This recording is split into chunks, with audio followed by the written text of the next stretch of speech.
I'm your host, Micah Versman, and this is the Producer Podcast.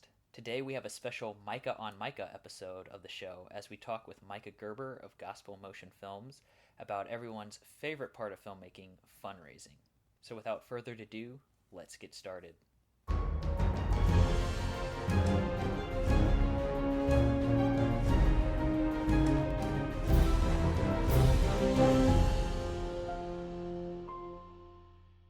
Thanks for joining us, Micah. Thanks for having me, Micah. So, to start, maybe just tell people a little bit about how you got started in film and producing projects and everything. Well, basically you started with a gear junkie. So that's how I got started. I found my mom's digital camera and was enthralled. And I had some buddies who really enjoyed beating each other up. And so we later found out that was called stunts. And so we just started shooting things and throwing each other over fences and hurting each other. And I mean, it just all of a sudden happened. We started shooting shorts, showing them to people, and people were kind of like, wow, this is really cool. And I was the only person out of that crowd to continue in that group. I think I was the only person who had the actual vision to continue doing video. But that kind of actually started a little bit of that producer side of me, because none of my friends wanted to start projects. None of my friends wanted to initiate that first of getting the story and start pulling together a team to shoot it, or actors or things like that, or use their property, that kind of thing. And so I just kind of fell into this producer role, and I think I was geared towards that most of, just personality-wise and things. I was geared towards being a producer, but I didn't know it. And cameras were really mesmerizing, and audio was amazing, and it just kept on. I mean, I just kept on getting wowed by this thing they call film, and it was just never ending. It was awesome. So yeah, I kind of kept on doing that, and I started that when I was 12. So that was when I shot my first technical short film. I say technical because it was the first short film I ever submitted to a festival. And it was a Chuck Black. Some people submit to his little festival, but it's a medieval short film. No one will ever see it unless I pull some sort of stunt at a festival when I'm teaching there and show, behind Micah Gerber or something. But yeah, I kind of did that and then kept on producing shorts. Decided to go to college at Cedarville University and pursue a degree in broadcast and digital media. And that's actually where my mind for producing switched. Because going into college, I thought, man, I am a director. I'm going to be a DP. I love this. I'm a highly creative person, was what I thought I was. I thought I was highly creative. I thought I always thought in visuals. And so I thought I was cut out to be that. I was going to be a writer, director. I was going to shoot feature films. I was going to shoot a feature film before I finished college, while I was in college. That didn't happen. That's ambitious. Yeah, it was very ambitious. Not to crush people's dreams, but if you're in college right now and you're listening to this, no, that's just not going to, it's just not going to turn out well if you try. I hope it does if you do attempt, but I had to come to a reality check there. So between my freshman and sophomore year, I shot my first funded short film. And this is where I started into funding. And that was Conquerors. It's a 2.5-minute short film. And that was the first film that I had really done scheduling and funding and distribution and a real comprehensive edit where I had other people other than me editing. So that kind of was a huge leap and bound.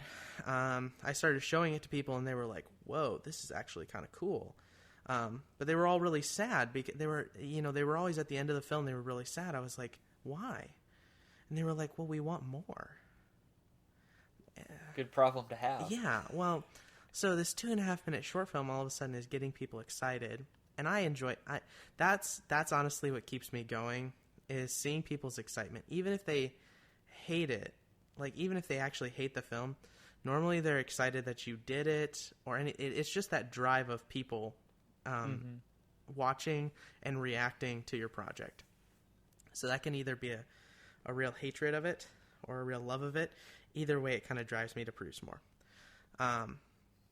So then I kind of started moving into my next project series, which was, I didn't really know what I was going to do, but I wanted to shoot this feature film.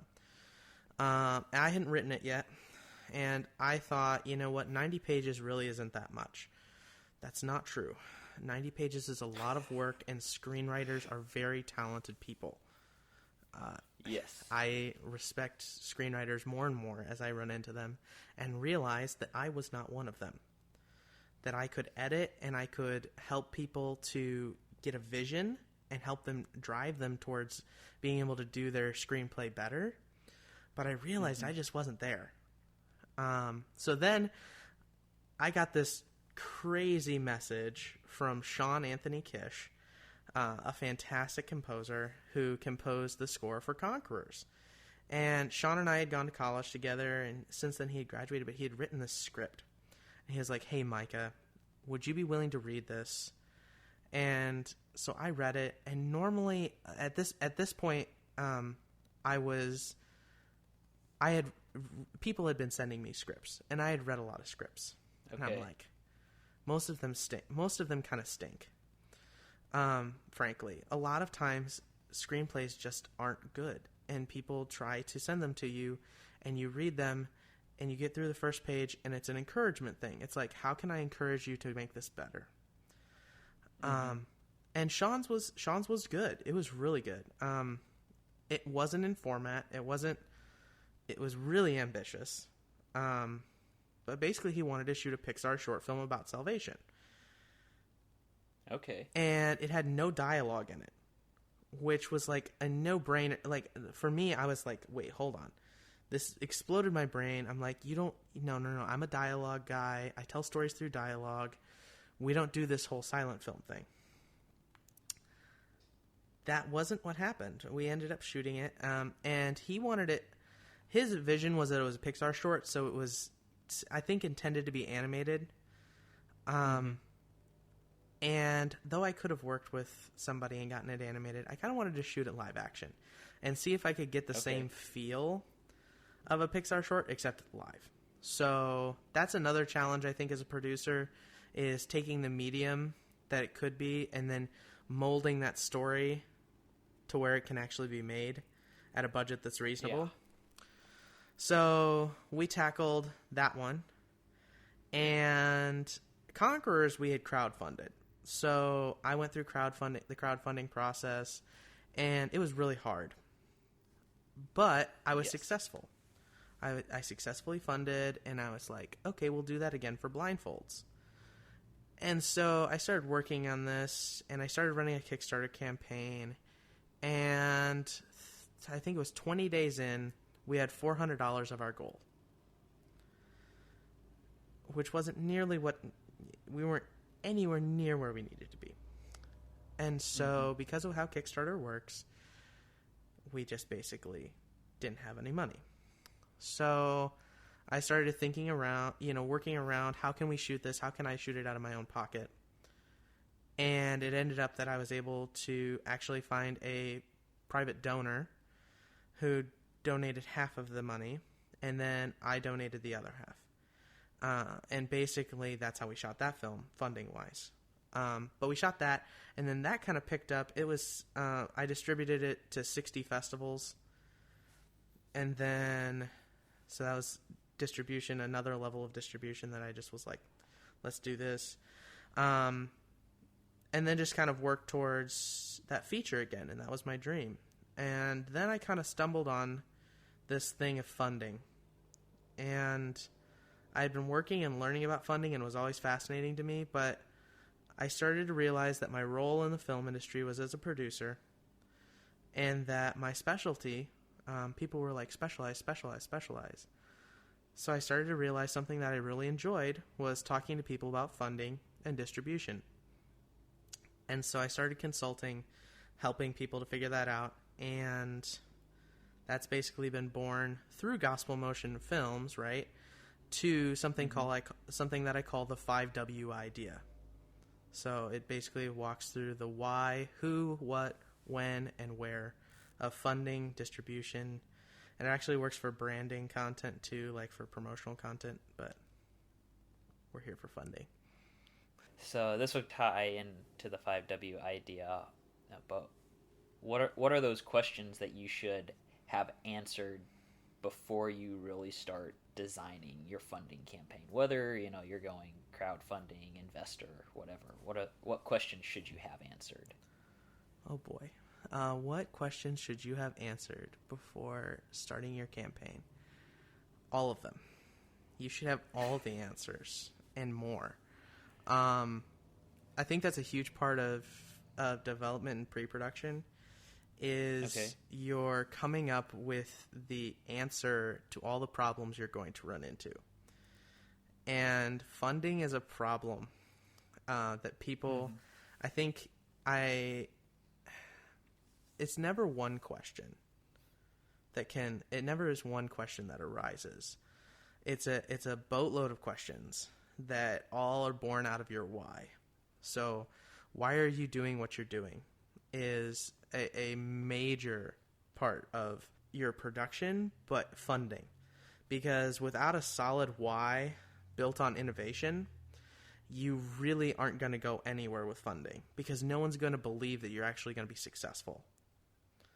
So when you start with that why, it in and of itself is a question. So that's the biggest question that you have to answer is what is your why? What makes your product, your film, something that people are willing to sacrifice for? And I don't mean in a way, because a lot of people are like, well, no, I'm looking, as soon as I say that, what is something that people are willing to sacrifice for? People automatically say that, no, I'm talking about working with investors. So they're not sacrificing. They're going to put money in and then I'm going to give them money back. Mm-hmm. But the struggle is that no matter how you're going about funding, and really there's the two big camps of funding are donor funding and investor funding. And donor funding is crowdfunding, I think, really falls under donor funding because people are giving you money. And there kind of is this break off of donor funding that can fall under investor called investor crowdfunding. That's kind of how The Chosen was done, where people are getting a return on their investment, where they're giving a small amount of money, so $1,000, and then they're getting $1,000 back and $10 or $20, whatever it is, in return on that investment. And that's a different route. That's probably a little bit, it's a different animal. And there are probably more technical names than investor crowdfunding for it, but that's really what it is. So yeah, the biggest question is why? Why would someone be willing to sacrifice for this? Why are they willing to take a risk on you over someone else? Because there's all kinds of people searching for projects. And I think funding is tremendously unique because there's no mold for who you have to be able to fund a film project.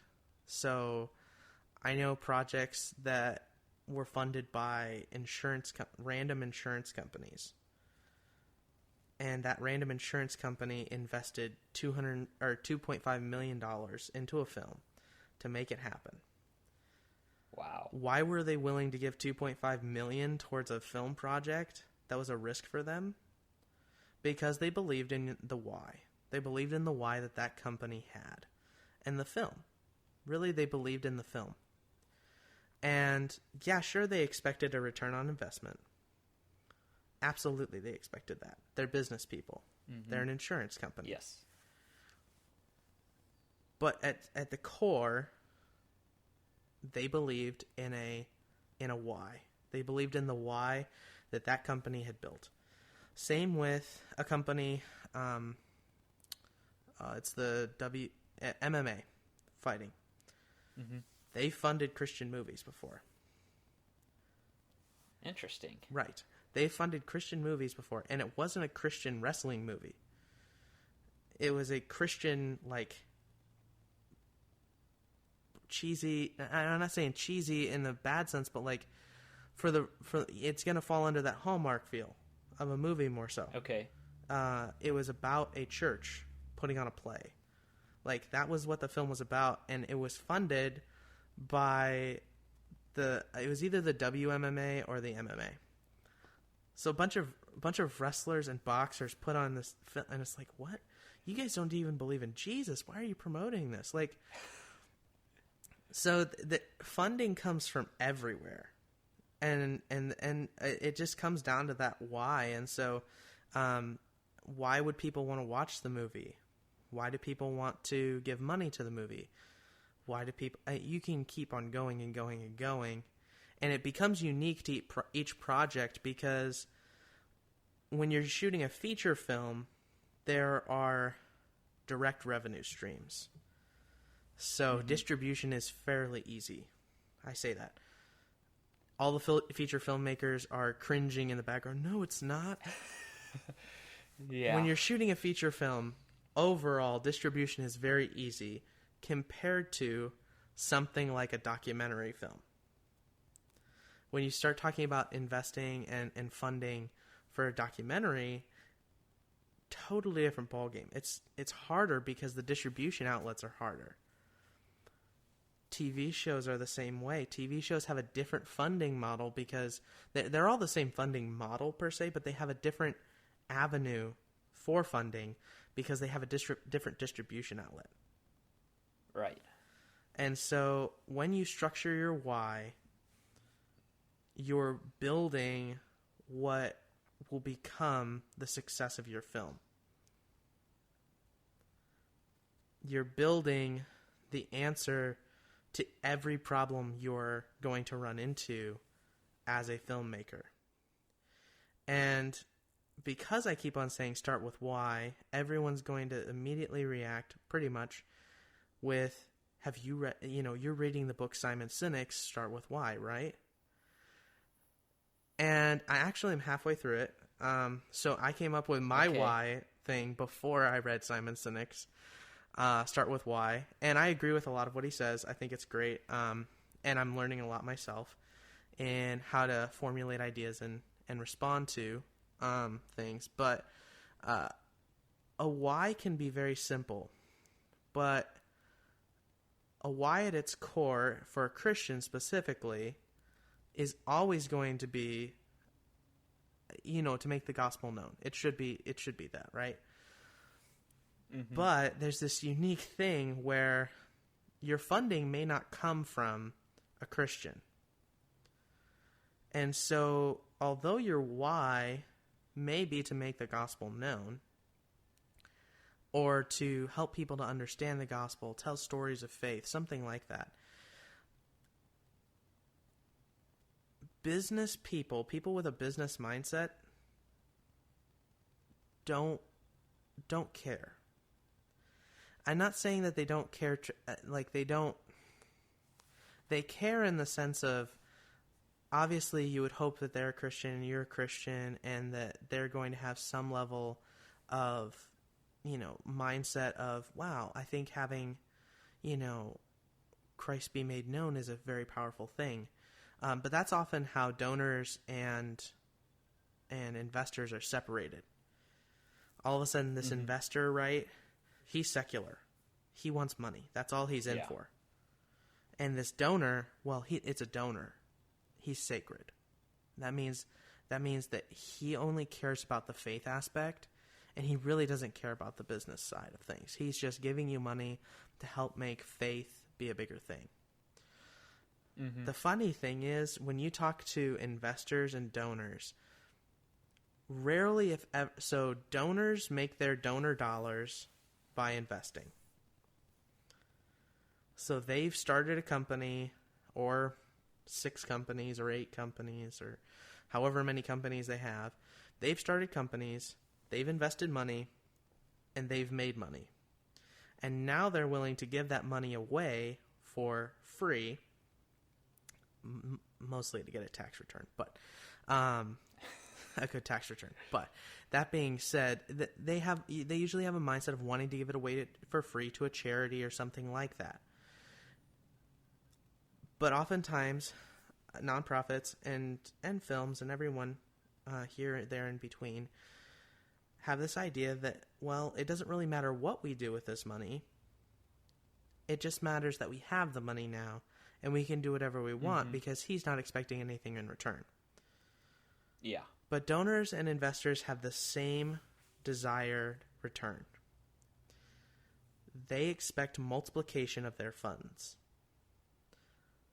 Maybe not monetarily, but what you see in a donor, donors look at the return and say, okay, so this person said they were going to build a hospital. How many people are they servicing per year? And if they're only saving, like, let's say they're servicing, aka helping, like, 200 people a year with this, $4 million that they got, let's say. They built this hospital, and now they're helping, like, 200 people, but the entire population is, like, 30 million or something. Yeah. All of a sudden, the donor's going to be kind of like, well, I felt like I flushed my money down the toilet because this person's only helping like 200 people. They could be really effective in helping them, but they're really not helping that many people. Whereas a similar service, right, takes that 4 million and starts helping, 1 million people. I don't really, a wild number, They start helping people. That donor feels very satisfied in what they do. The thing is, an investor cares about the same thing. It's just he expects a residual in return. And so ultimately, before he ever looks at your financials, because he can't necessarily see those, he's going to look at the success, the external success of your company and say, oh man, are they making sales? Do they have multiple revenue streams? Things like that. Before he's ever going to say, like, okay, I want my money back. Yeah. Because, I mean, an investor is willing to extend things. They really are. They're nice people. For the most part, investors are willing to extend deadlines if they can see that there's a success. But again, if you're having success, you should be able to meet that deadline. So, like, there's a mixed bag there, and so most of the time they get irritated with people for not paying off their dues because they don't see a success.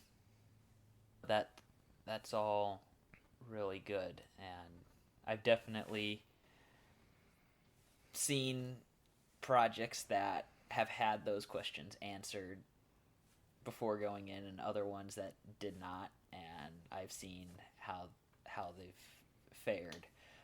Well, that being said, too, I think that is the important part of a funding consultant. Shameless plug. Half my job, literally as a funding consultant, is to help people think through what questions they should be asking. Because ultimately, I just start asking questions about their production. What do you need? What's your budget like? What's this? Things like that. And I just start picking apart their stuff. So, like, that's part of my job. And you're literally just paying somebody to ask you questions about your production.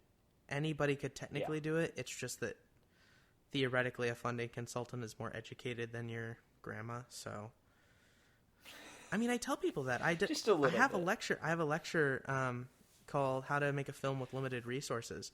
And literally, your greatest asset is your grandmother, because your grandmother will listen to anything you say and encourage you in it. Well, I hope so. Unless you have a really critical grandmother. And then, I'm sorry, but she might actually be beneficial to you. But either way, I mean, and then you just ask her, she's like, I'm like, what did you not get? And she's like, I didn't get this part. My grandma's 90, 98 now. And I'll tell her something and she'll, listen to it and things like that. My mom's the same way, whoever it is that's your friend, ask them. and hopefully they're going to be your hardest critic. Yes. And that's the best. That's the best place to be. For sure. So once you have kind of answered those questions, and now you're getting to the point of like actually sharing that information with either your potential investors, your potential donors, what's the best way to do that? Should you be creating some fancy PowerPoint or, booklet to send them? Should you be trying to meet with them in person? What's a good way to go about that? Yeah, that's a good one. So once you've answered those major questions, right, what should you move forward with? How should you move forward in that process? That's next step. I think it's interesting. It kind of plays into the who. So we've kind of answered those why questions. It kind of moves into the who. Who exactly are people that are going to give money to you? Is the deep question there. And really, that once you've answered that who, you're going to know how you should reach out to them. So it depends on the relationship. So, as kids, we're taught never to talk to strangers. And it's true. Like, when you're funding, don't just go to strangers. You're going to get rejected. And really, ultimately, and I say that, everybody is like putting on brakes. They're like, this guy's a nut job at this moment. I'm saying the people that are around you are your most likely people to give you money because they know you and they can get behind your why quicker and easier than someone you don't already know. Because you have to convince someone of it. In fact, actually, really, truthfully, most people who start looking for investors specifically, and I'm going to stick with investors because that's really where most people should be, especially if they're in the feature film world. They should be sticking with investors. Yes. Donors are pretty effective for short films, but, I mean, you really can't use investors for short films. But anyway, so I'm going to stick with those two terms, and really I'm going to stick with investors. But, like, people who go and search for investors will talk about going to 40 people and getting one. Or 30 people. The numbers vary. 30 to 50 people and getting one person who gives them money. That's very valid. But I think it's mostly because they go and search for people they have no connection to. So it's very hard to convince a stranger that you're a credible source. And that's why, like, if you go into a random crowd of people and doing something like Shark Tank or something, right? You're trying to convince someone, these people that you don't know, that you're a credible source in a very small amount of time. Those people are those are smart people to be able to do that. But a lot of people are rejected. And so you could have a great idea, and honestly, your idea could be ready for production and become the next big thing. But an investor, simply because they don't know you, can reject you. I always tell people, look at your sphere of influence. What's your who are people that are going to be interested in your why, and who has money? Mm-hmm. The next biggest thing is the questions that you ask them. Ask them how they want to be interacted with. Yeah. So obviously, if it's your friend who's the president of a cookie company, let's just throw it out there. If it's a friend who's the cookie company's worth $10 million, let's say that. It's worth $10 million. They're willing to invest $1 million a year into something. And you've gotten to the point where you're like, hey, can I take you out to dinner and talk to them about this? I have found dinner to be most effective, personally, one-on-one dinner with whoever it is. If it's a husband and wife, then I, invite the husband and wife, whatever that is. That has been most effective for me in relationship building. Okay. But really, specifically for it's a producer thing. If you are working with producing films, specifically larger films, you need to learn a term that is commonly used for that kind of a person. The person who does funding is called an engagement officer usually. All right. And an engagement is an encounter between two people. And that's exactly that's all funding is it's an engagement. It's two people meeting up and becoming friends. Understanding a similar why and then moving forward. So you've got two people, people who give money specifically in a desire to return, have their projects that they want to invest in. So if they don't want to give money to you, they're not going to give money to you. Yeah. It's not a salesmanship where I'm trying to sell this blender to you, convincing you that you should be part of this when you don't need a blender, you know? Like, that's not what we're talking about here. We're talking about people who, because honestly, they're not going to go out. You should be upfront with them and be like, hey, I'd like to talk to you about this film. If they're not into your why and they're not into film, they're not going to give money to you, or they're going to give you a very small amount of money and send you away and say, okay, hopefully that brings something in return, you know. And they basically flushed it down the toilet, considered it a donor thing, and hope that they get some money back. But most of the time, you want to be asking a question like, hey, what do you like to give money to? And obviously you want to take it in steps, but you want to be asking questions like, what do you like to give money to? You can actually, once you've built a pretty solid relationship with the person and you've asked some of these development questions of understanding what their why is, what they like to get behind, some of the direction of what they've given to in the past, things like that, you can actually ask them really how much they're willing to give to.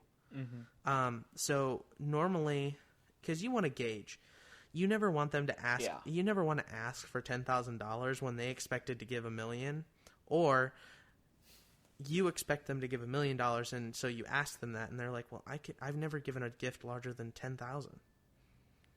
Right. And so you're just kind of like, "Oh, well, I'm sorry. Would $10,000 work?" And they're like, "No, you didn't spend enough time to get to know me."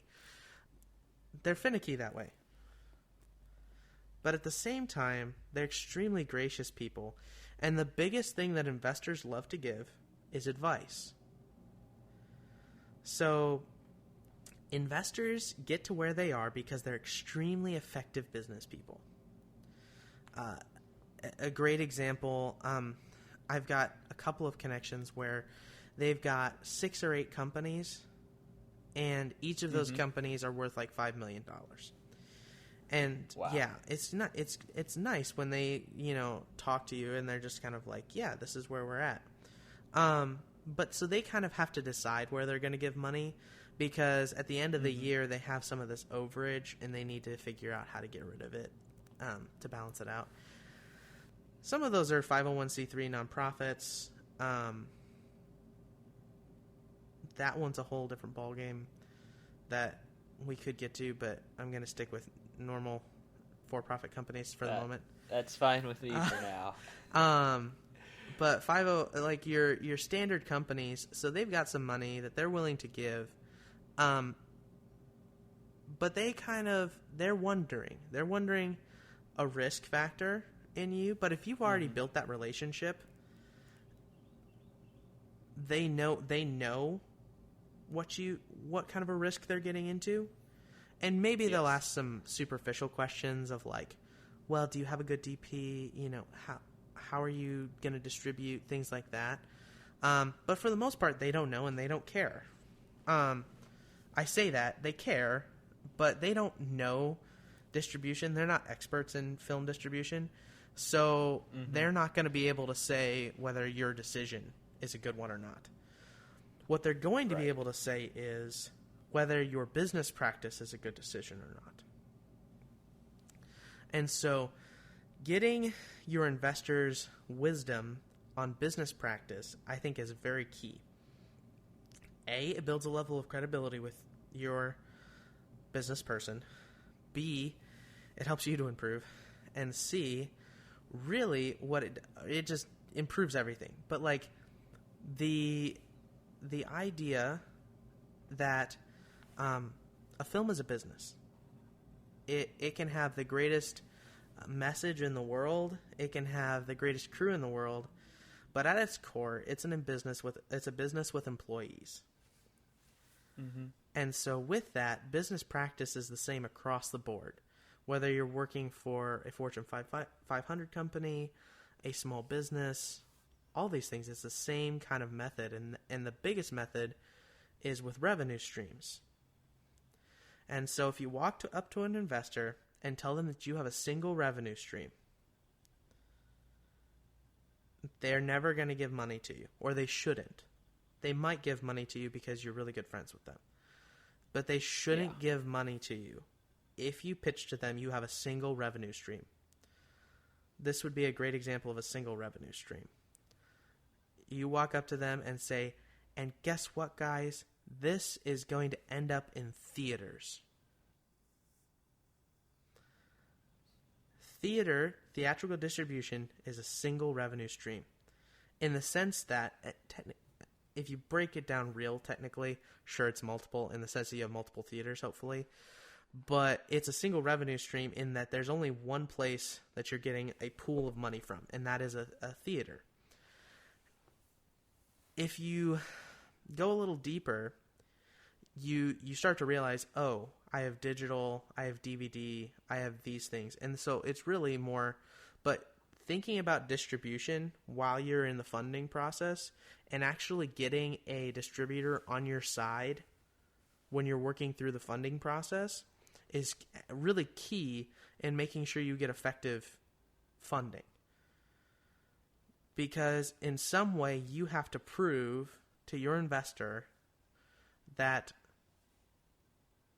the company that they're giving money, putting money into, is going to be successful. That their employees aren't going to feel like total dirt at the end. Yes. Which that happens a lot, especially in independent film, is that at the end, the people who worked on the film, sometimes they have an amazing experience, but oftentimes, they've worked 12, 14-hour days, and they're worn out, and they haven't been treated well. Mm-hmm. And so, even as a business practice, how do you figure out how to shoot a movie where you're getting enough funding and you're getting enough organization to be able to shoot a movie where people are working sensible hours, 8 to 10-hour days with 12 hours as overtime? Mm-hmm. How many filmmakers are sitting there clapping, saying, yes, say more, sir. I know I am. Yeah, because all the filmmakers want to have... nobody wants to basically spend their time working their butts off, right? Not having a life for like an entire month, and then they get to watch an hour-and-a-half long movie that they may or may not even end up enjoying. Mm-hmm. Hopefully they do. And, hopefully they made a bunch of money while they worked that hard. But people have lives, and I think a good step in funding is to be sensible with your budget to make sure you're treating your employees correctly as well. So that's like that next step, right? Because every bit of those things that you explain to an investor who started 6 or 8 companies and is super successful, you start talking about stuff like that with them over dinner, and they're going to be like, wow, this guy or girl, whoever it is producing, they care. They believe in their why. And they believe that they can actually do this. And, I can get behind that even if I don't get my money back. And then they hope that they get the money back, But first they have to be convinced of, yes. They have to be convinced of that brain game of like, yeah, yeah, I'm on this team too. We're going to conquer the world. It's going to be great. Oh, wait, yeah, can I get my money back too at some point? Things like that. And so it's weird. It's a weird game. It sure is. And on that note, we're going to wrap up this episode of the Producer Podcast. Join us next time as we continue our conversation with Micah Gerber and look at not only how to keep your investors and donors engaged throughout the filmmaking process, but also what to do when your fundraising campaign fails or stalls. Until then, make sure to subscribe to the Producer Podcast, and thanks for listening.